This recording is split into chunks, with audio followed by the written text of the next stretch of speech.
Good, better, best. Never let it rest until your good is better and your better is best.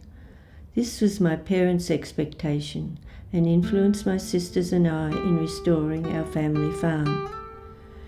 In 1905, my grandparents purchased a 100-acre dairy farm at Muntham. My mother was appointed as teacher at Muntham, boarded with my grandparents and married their eldest son, my father. They settled on an adjoining dairy farm, having 7 children who inherited the farm. 2 sisters and I bought our siblings' share of the property. My sisters managed the farm. With mountains of hard work, we replaced fencing, improved pastures, renovated the house, and purchased adjoining farms.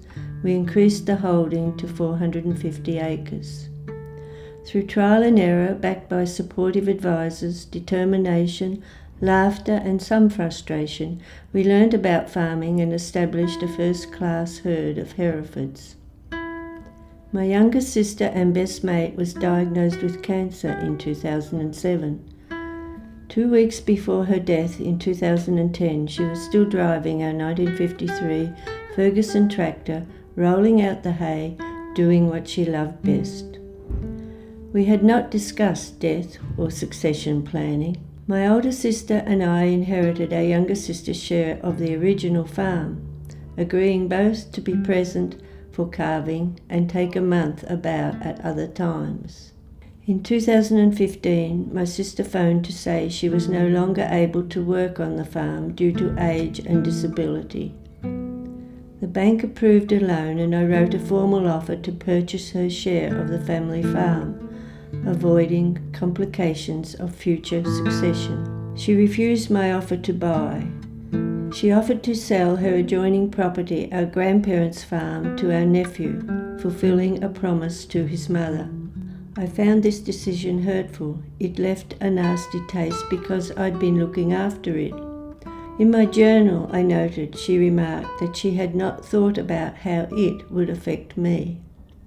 She agreed to lease me the land and I planned to do that. But just before calving in 2016, due to the poor season, a heavily pregnant cow was down. Next morning the cow was still down, and to my horror so were another 3. I feared the whole herd would be affected, but after a sleepless night, thinking about the potential risks of buying my sister's herd, I advised her that I would withdraw my lease offer, which caused some resentment.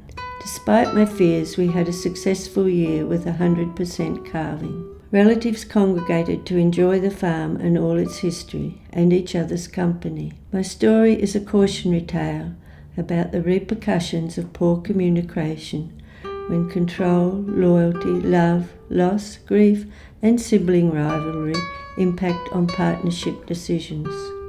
The next generation will need expert communication skills to avoid these challenges.